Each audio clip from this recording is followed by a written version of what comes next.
papaya, nilagnat tayo. Eto, arroz caldo lang ang katapat natin for today. Nangyari sa aking camera kasi nag-iisa lang ako. Ang hirap mag-isa because I'm only alone. Welcome to my humble house. And of course, it's almost like midnight, almost like 1 a.m. in the morning. So I'm really craving a food.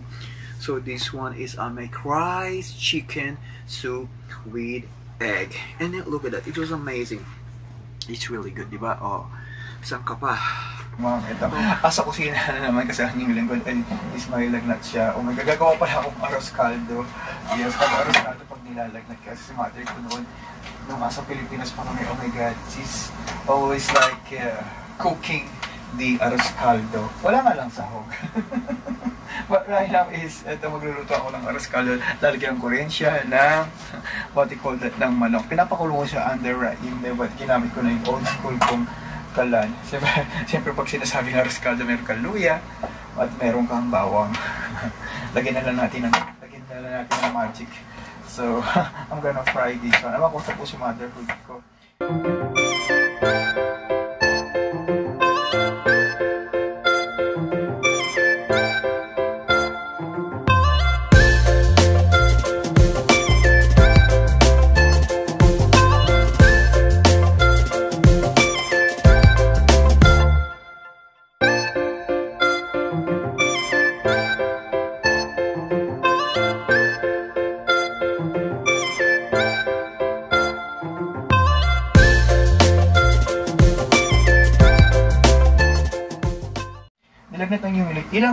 Nilagnat ang yung lingkod.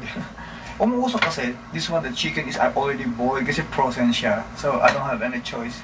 Siyempre wala tayong pera na pangkain sa restaurant. So, pag maglalagyan ka, make yourself cook na lang. Dahil sa ibang bansa ka. Alright, I'm gonna cook this one, gonna chop. And ito. And then, of course, isasangag ko yung kanin. Dito, gigisa ko siya para malasa siya. Saan ka pa? Kung sa kabila ng isang oras, Java sa ating mga auntie always fresh and sexy.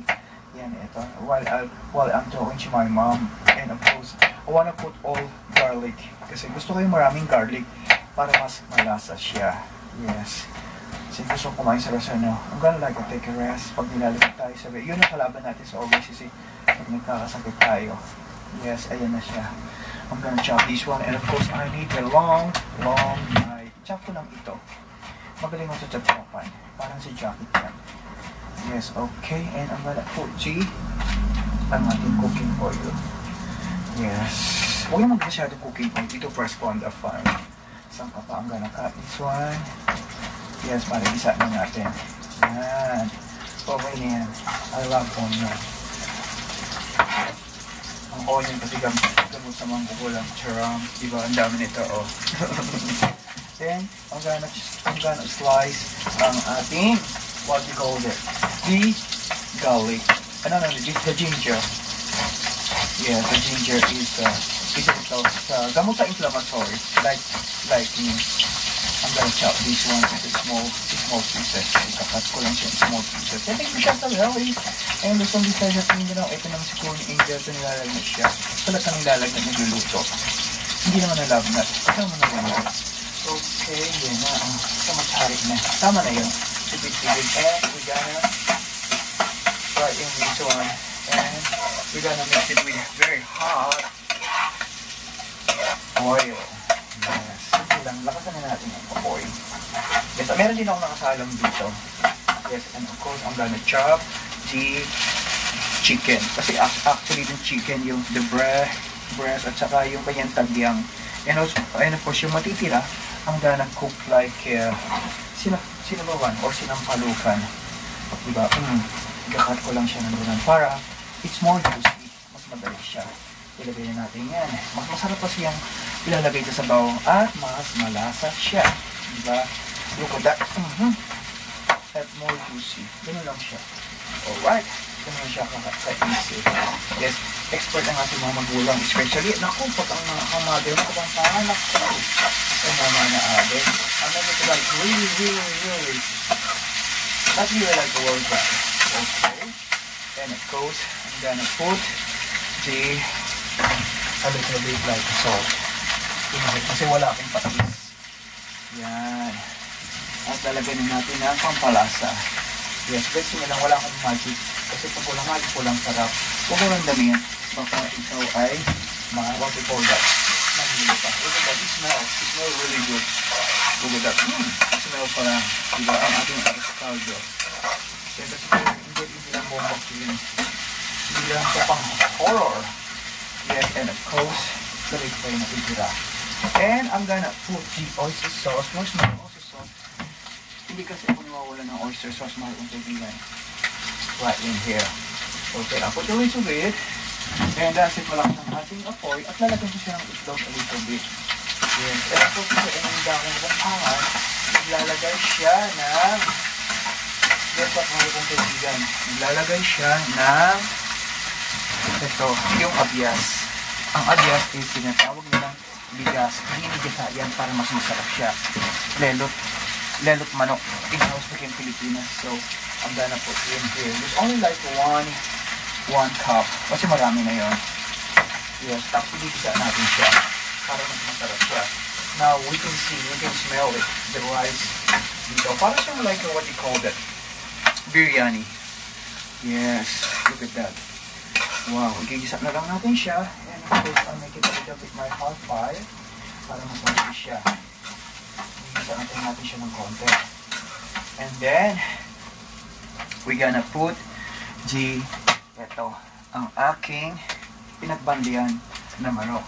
Lalagay ko siya dito para mas masarap siya. Wow! Perfect! Ito yung, meron pa ako natirang dalawang, what you call it, meron pa ako natirang dalawang itlog.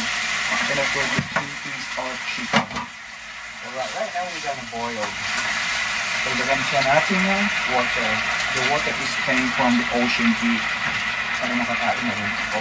Kasi nilalagyan na, only love niya. Okay, we're gonna boil this one. Siyempre, magbabalik ang inyong lingkod. Ipopost ko muna, huwag kang alas, kwentuhan tayo. Finally, it's really good. I put a little bit like what you call it, the pepper.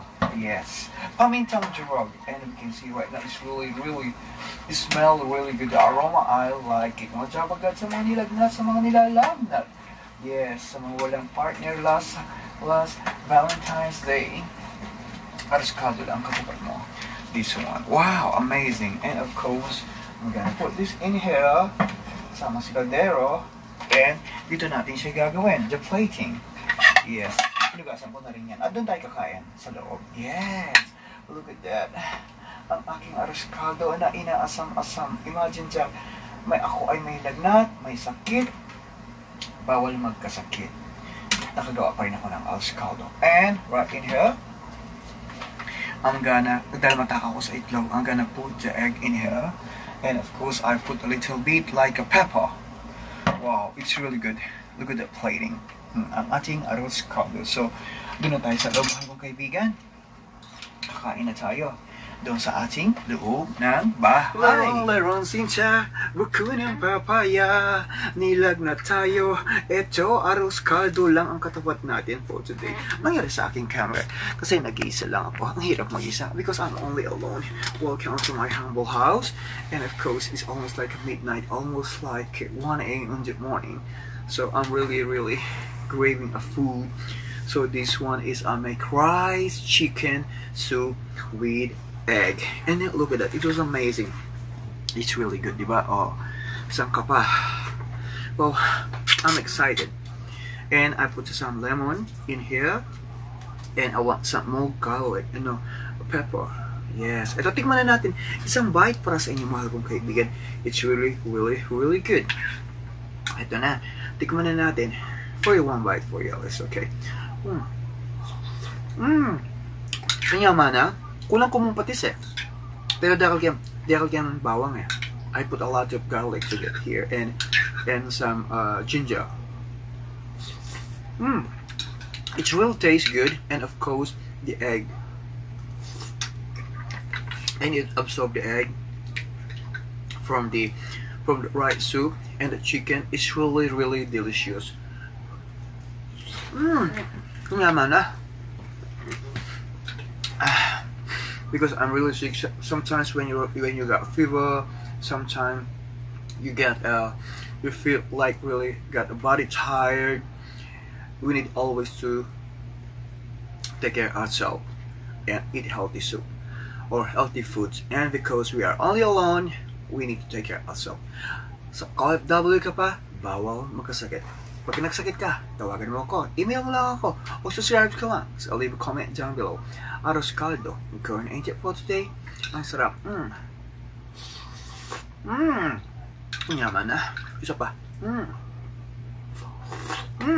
Sarap. Isa pa. Maraming salamat po sa inyo lahat. Subscribe, comment down below.